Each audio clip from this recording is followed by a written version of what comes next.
제가 가끔 집사람하고 이렇게 길을 걷다가 집사람이 종종 돌뿌리나 나무뿌리 이런 거 걸려가지고 넘어질 뻔한 적이 있어요. 그럼 제가 맨날 구박을 해요.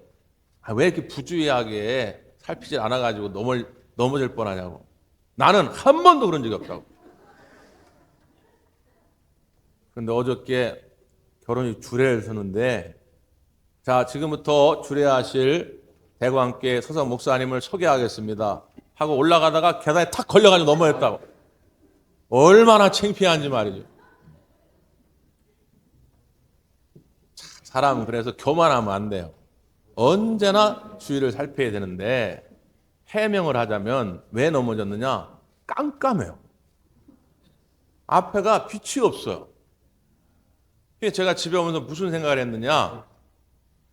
눈을 뜨고 있어도 빛이 없으면 볼 수가 없구나. 그래가지고 그냥 짐작으로 이쯤 되면 계단이 올라가겠지 했는데 다 못 올라간 거예요. 그래서 중간에 탁 걸려가지고 넘어졌단 말이에요. 눈이 있다고 볼 수 있는 게 아니고 뭐가 있어야 한다고요? 빛이 있어야 돼요. 빛이.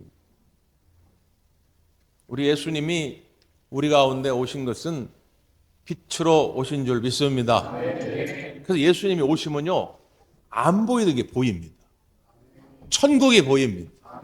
하나님의 임재가 보입니다. 성탄절에 그걸 발견하셔야 돼요.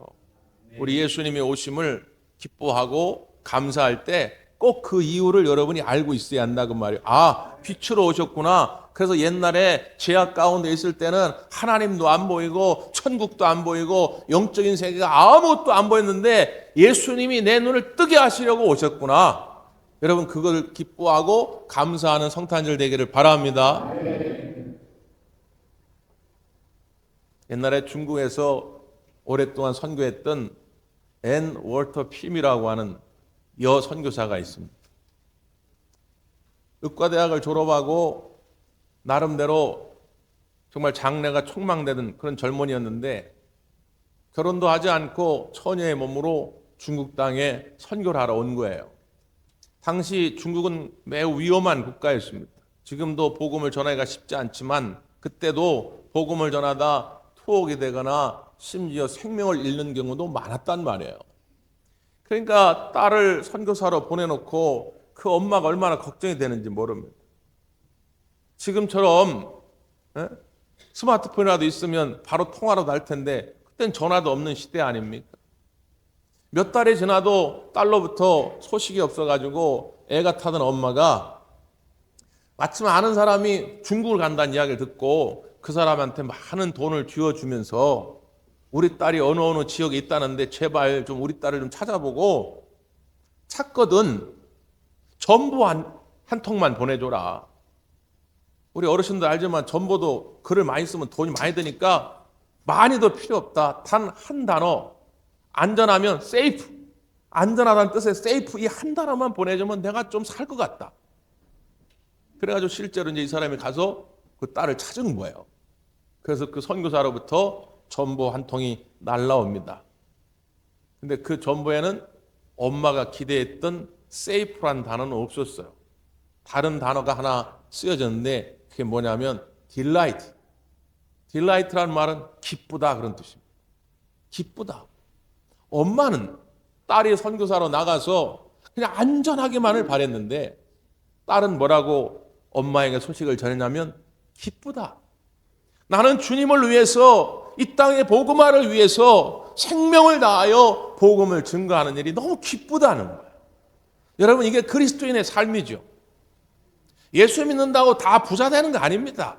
예수 믿는다고 사업 다 성공하는 거 아니에요. 예수 믿는다고 다 좋은 대학 가는 거 아닙니다.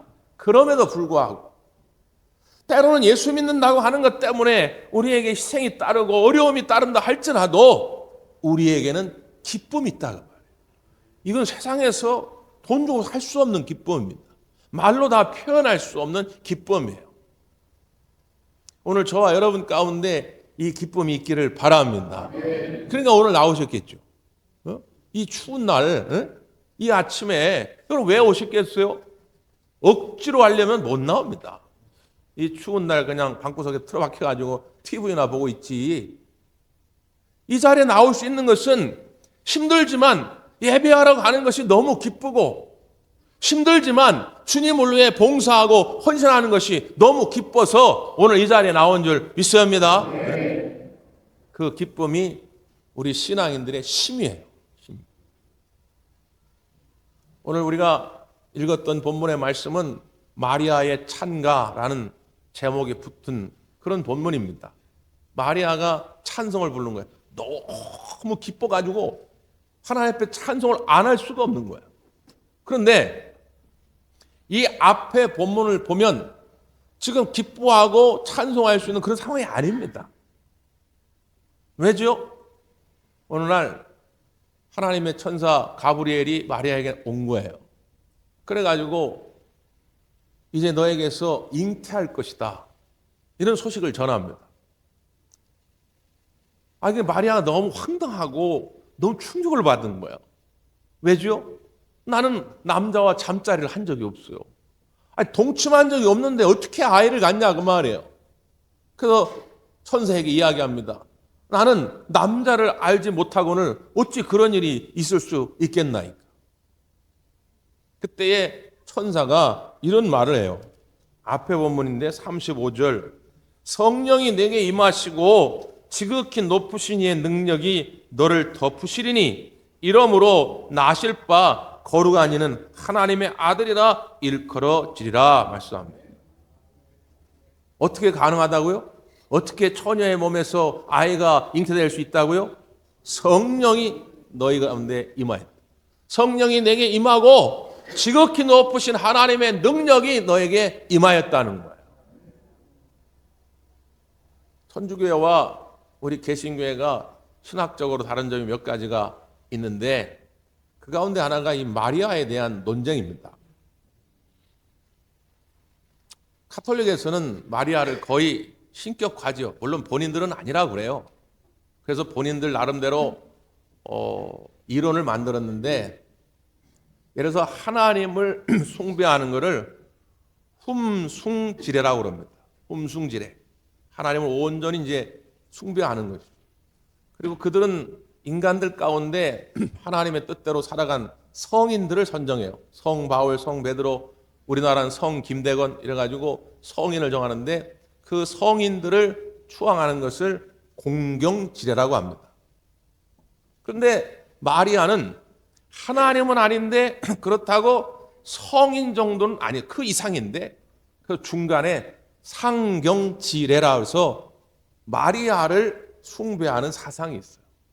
그러니까 하나님 정도는 아니지만 그렇다고 인간도 아닌 거예요.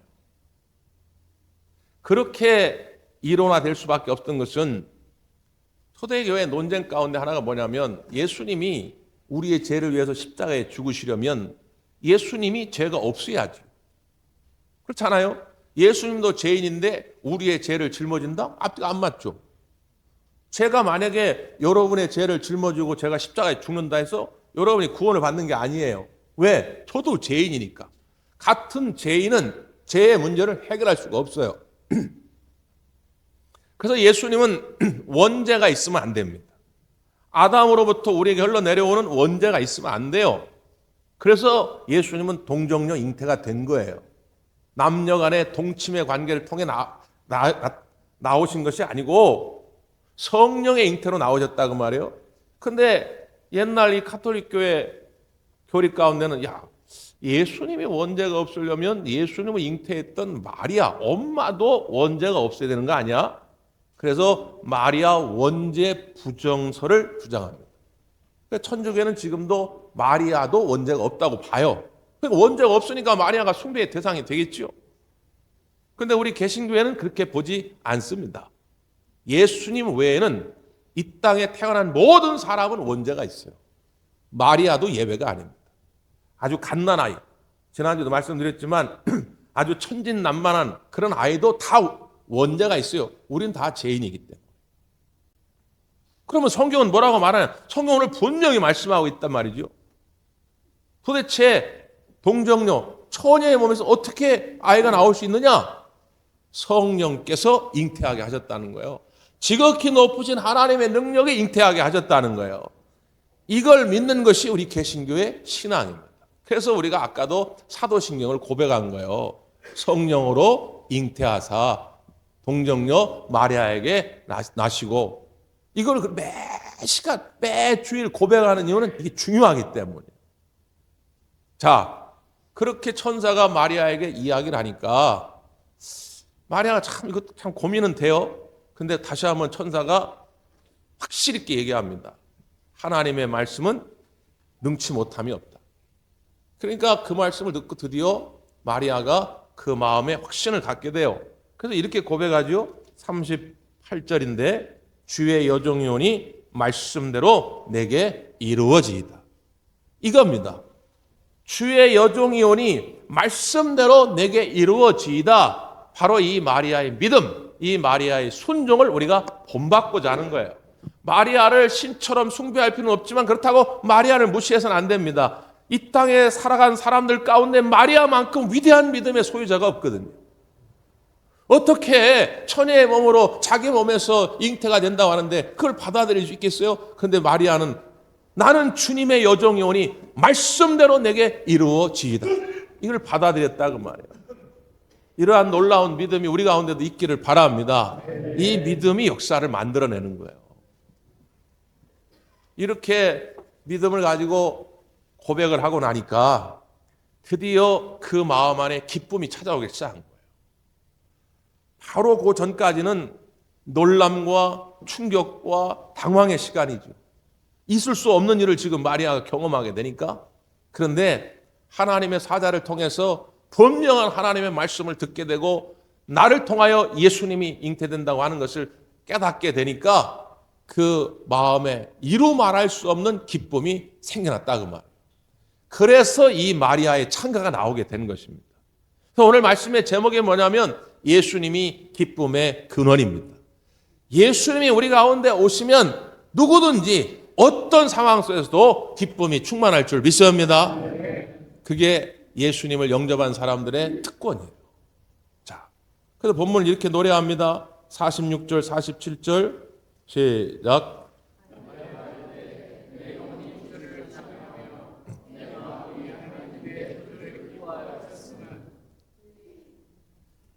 내 영혼이 주를 찬양하며 내 구주를 기뻐하게 되었다고 하는 것이죠. 어떤 분들은 이렇게 말씀드리면 또 이렇게 토를 달아요. 목사님, 나도 마리아처럼 하나님의 음성을 직접 듣는다면, 나도 누구처럼 예수님을 직접 만난다면, 나도 누구처럼 예수님의 음성을 듣는다면 나도 이렇게 찬양하고 기뻐하겠나이다. 근데 저는 그런 경험이 없어요. 왜 도대체 하나님은 나에게는 안 나타나시고 왜 예수님은 도대체 나에게 음성을 들려주시지 않는 거죠? 이렇게 말하는 분들이 있죠. 요한복음 4장에 보면 수가성의 한 여인과 예수님의 만남의 이야기가 등장합니다. 남자들을 5이나 바꿔치기 하면서 육체의 쾌락을 통해 인생의 행복을 찾아보고자 했던 한 여인, 그러나 끝내 5명을 통해서도 만족하지 못하고 지금 6번째 남자와 만나고 있지만 사실 이 6번째 남자도 만족을 주지 못하는 그런 상황. 그런 일들 때문에 오히려 동네에서는 수군수군대고 지나갈 때 뒤통수에 대고 저 더러운 여자 봐라, 저 불결한 여자, 상종 못할 여자. 그래가지고 홀로 고립된 삶을 살아가던 한 여인. 그래서 아무도 오지 않는 정오에 우물가에 혼자 물을 뜨러온 그 여인을 예수님이 만난 것이죠. 그래서 이런저런 대화를 나눕니다. 영적인 대화도 나누죠. 도대체 예배는 어디서 해야 합니까? 진정으로 하나님께 예배한다는 건 무슨 뜻입니까? 예수님이 막 설명을 해주니까 이 여인이 놀란 거예요. 이런 말씀을 자기한테 해준 사람이 없는데.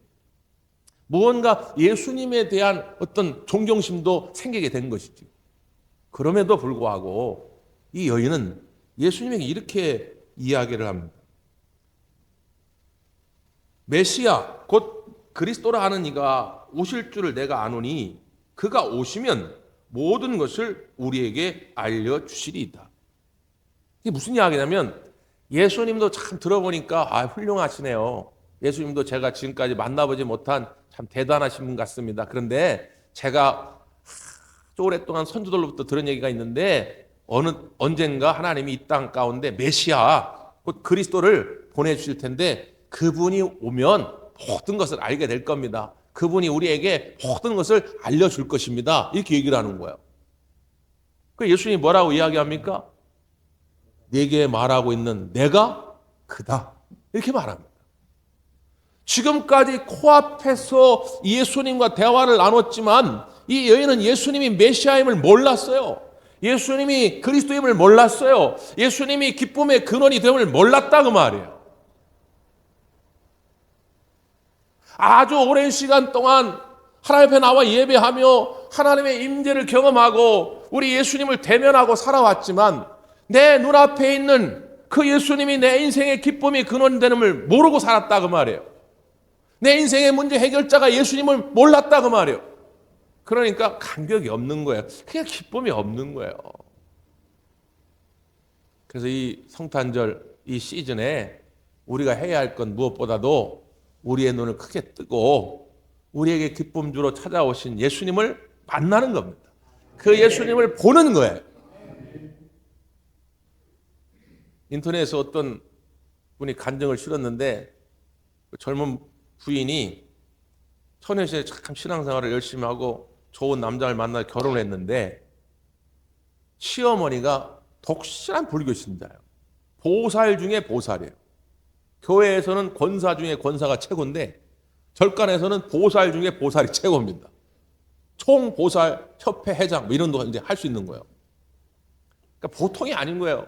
그 며느리가 이거 어떻게 하면 좋지? 어떻게 하면 좋지? 응? 다른 방법은 없다. 남들보다 2배, 3배, 10배, 20배 시어머니를 잘 공경하자. 그래가지고 정말 지극정성으로 시어머니를 공경한 거예요. 그러니까 이 맨날 교회 간다는 며느리가 꼴 보긴 싫은데 너무 자기한테 잘해줘. 그러니까 어느 날 이제 시어머니가 감동을 받아가지고 아가 그동안 나한테 해준 게 내가 너무 고마운데 내가 너를 위해서 뭘 해주면 좋겠냐? 이렇게 물어본 거예요. 며느리가 아이고 어머니 다른 건 필요 없고요. 저하고 한번 교회 가요. 교회 한 번만 같이 가요.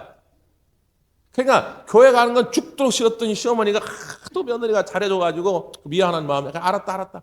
그리고 간 거예요. 근데 교회 갔는데 이상하게 너무 좋은 거예요. 그냥 신기한 거예요. 그 다음 주도 또 온 거예요. 그 다음 주도 또 온 거예요. 계속 왔겠어요? 안 왔겠어요? 왔으니까 지금 제가 예화를 드리겠죠? 왔죠 계속. 그래서 세례받고 그리스도인이 된 거예요. 한참이 지난 다음에 며느리가 시어머니한테 물어봤대요. 어머니 교회 다니니까 어떠세요? 이 시어머니가 하는 말이 아가 내가 옛날에 절에 다닐 때는 참 내 마음이 편안했다. 그래서 내가 마음이 불안하고 걱정 근심 있고 그러면 내가 맨날 절간을 간 이유가 그거야. 절간만 가면 내 마음이 편안했어. 근데 교회에 가니까 이상하게 내 마음이 기쁘다. 어떻게 말로 다 표현은 못하겠는데 이상하게 내 마음이 기뻐. 여러분 이 말 한마디에 기독교의 핵심 진리가 담겨져 있는 거죠. 물론 우리가 주님 앞에 나올 때 우리 마음속에 평안함이 있습니다. 그러나 거기서 그치는 것이 아니라 우리에게는 말로 다 표현할 수 없는 기쁨이 우리에게 있다 그 말이에요. 오늘 성탄절을 맞이해서 여러분 가운데 이 기쁨이 다시 꼭 회복되기를 바랍니다. 조금 더 구체적으로 한번 살펴볼까요? 왜 마리아는 이렇게 기뻐하며 하나님을 찬미하게 되었을까요? 자, 그 다음 말씀 한번 보세요. 48절, 49절. 시작. 그의 여종의 비천함을 돌보셨습니다. 보라 이제 우러는 만세 나를 복이 있다 일거리로다. 능하신 이가 큰일을 내게 행하셨으니 그 이름이 거룩하시며. 먼저 마리아는 자기의 현재의 삶을 이렇게 소개하죠. 여종의 비천함을 돌보셨습니다. 이게 지금까지 살아온 마리아의 의식 구조입니다. 실제로 당시 이스라엘 사람들은 메시아를 꿈꾸되 그 메시아는 예루살렘에서 혹은 예루살렘 근방에서 오실 거라고 이렇게 기대를 했어요. 왜냐하면 소위 영적으로 탁월한 분들, 성경에 대한 지식이 탁월한 분들, 뭔가 사회적으로 정치적으로 존경받는 사람들, 이런 사람은 다 예루살렘에 살아요. 이 나사렛은요, 달동네 중에 달동네. 지난주에도 뉴스에 보니까 저 신안 외딴섬에서 사상 최초로 서울 의대 합격자가 나왔어요. 난리가 났어, 난리가. 막. 군수고 도지사하고 막 난리가 났어, 난리가. 근데 여러분, 저기 만약에 저 강남 8학구 청담동에 무슨 고등학교에서 서울 의대 갔다고 난리 나는 거 봤어요? 그냥 거긴 그러려니 거기 맨날 나오니까. 근데 저 신안 외딴섬에서 거기서 서울 의대 합격자가 나오니까 난리가 난 것처럼 나사렛에서는 위대한 선지자, 그것도 온 인류를 구원할 메시아가 나올 거라고는 아무도 상상하지 못했어요. 심지어 다른 사람이 그러는 건 둘째치고 자기 자신들도 그런 생각을 못했어요. 우리 동네는 깡촌이야, 깡촌. 달동네야, 달동네. 네? 이렇게 생각했단 말이에요. 그냥 자기는 비천한 존재라고 하는 걸 마리아도 알았다 그 말이에요. 뿐만 아니라 지금 현재는 처녀의 몸으로 잉태 소식을 들은 상황입니다. 받아들이기 어려웠던 상황이죠. 놀람 속에 있는 이 마리아. 그런데 가만히 생각해 보니 이 모든 것이 하나님의 돌보심이었다는 거예요. 내 힘으로는 안 되지만, 우리 동네의 실력으로는 안 되지만 하나님의 돌보심이 있었기 때문에 이걸 가능하게 됐다는 걸 깨닫게 된 것이죠. 그래서 그 다음에 고백이에요. 보라, 이제 후로는 만세의 나를 복이 있다 일컬으로다. 천주교에서는 이 48절이 마리아 숭배 사상의 근거가 되는 구절 중에 하나거든요. 만세에, 모든 세대에, 모든 민족에, 모든 인류 가운데 내가 복 있는 사람이 될 거다. 나를 추앙하게 될 거다. 이렇게 이야기하는데, 아까도 말씀드렸듯이 이 구절은 그게 아니고 주님의 말씀대로 이루어질지다 하고 고백했던 이 마리아의 믿음이 위대했기 때문에 하나님이 그렇게 사용하신 것이죠. 지금도 마찬가지라고 저는 믿어요. 여러분이 하나님, 나는 비천한 존재입니다. 나는 별 볼 일 없는 존재입니다. 그러나 하나님이 함께 하시면, 하나님의 능력이 내게 임하시면 내가 주님의 큰 일을 하게 될 줄 믿습니다. 이렇게 고백하는 자를 하나님이 위대하게 쓰실 거예요. 마리아만 무슨 위대한 게 아닙니다. 마리아만 무슨 숭배받을 대상이 아니에요.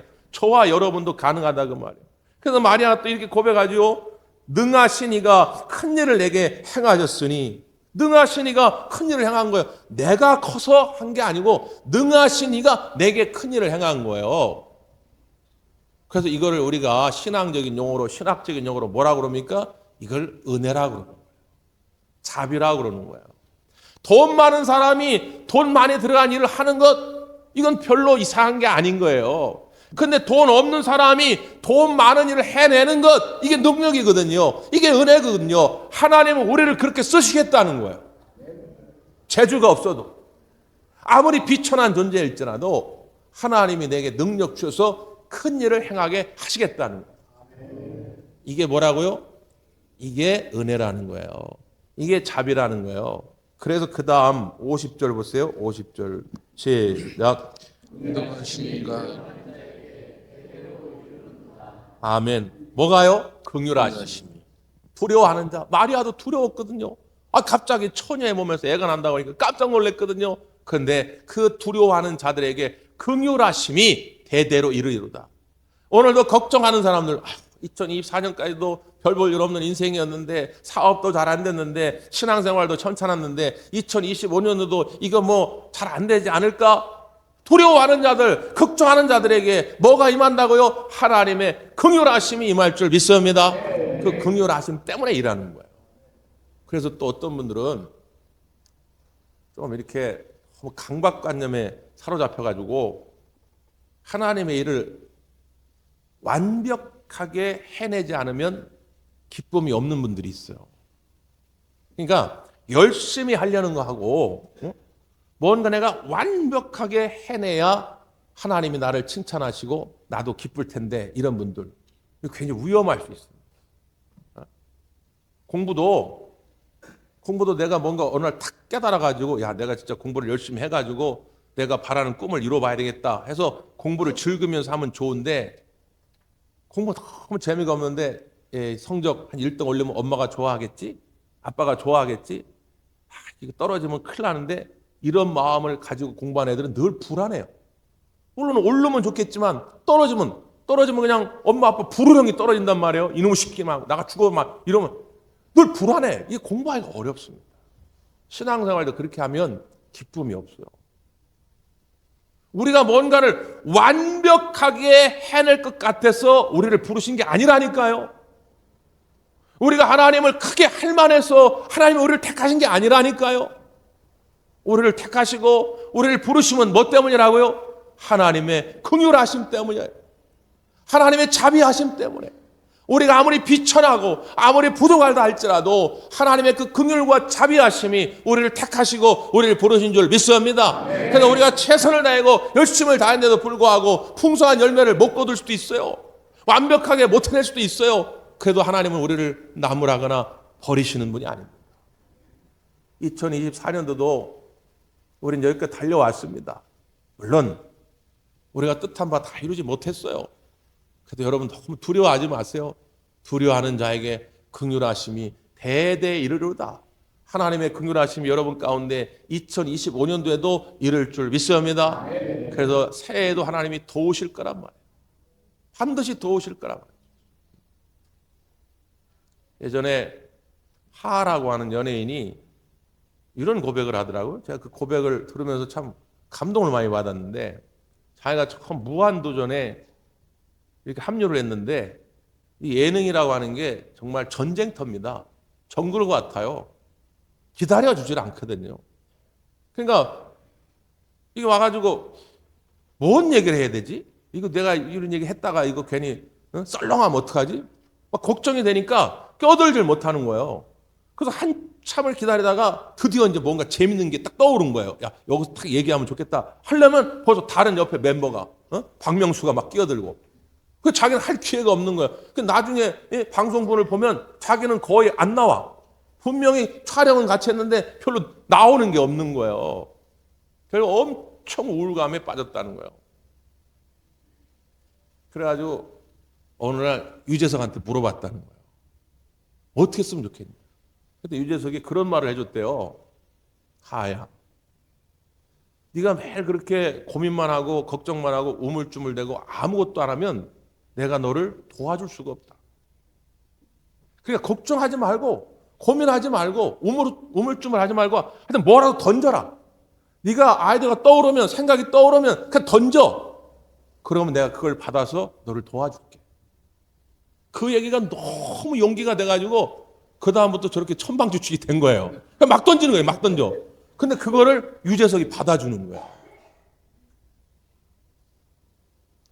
난 참 별 볼 일 없는데 이렇게 하면 또 실패할 것 같은데, 이렇게 하면 또 욕먹을 것 같은데, 그렇게 우물쭈물대고 아무것도 안 하면 하나님이 어떻게 도울 수가 있겠습니까? 가만히 있는데. 비록 내가 부족하지만 이 일만큼은 주님이 기뻐하실 만한 일이다. 이 사역만큼은 하나님이 기뻐하실 만한 일이다. 그러면 일단 시작하는 거예요. 최선을 다해 달려가는 거예요. 그럼 하나님이 반드시 도우실 줄 믿습니다. 새해에도 그 하나님이 우리와 함께 하실 거예요. 그러니까 여러분 두려워하지 말고 그 도우시는 하나님과 승리의 삶을 살아가기를 간절히 바랍니다. 기도하겠습니다.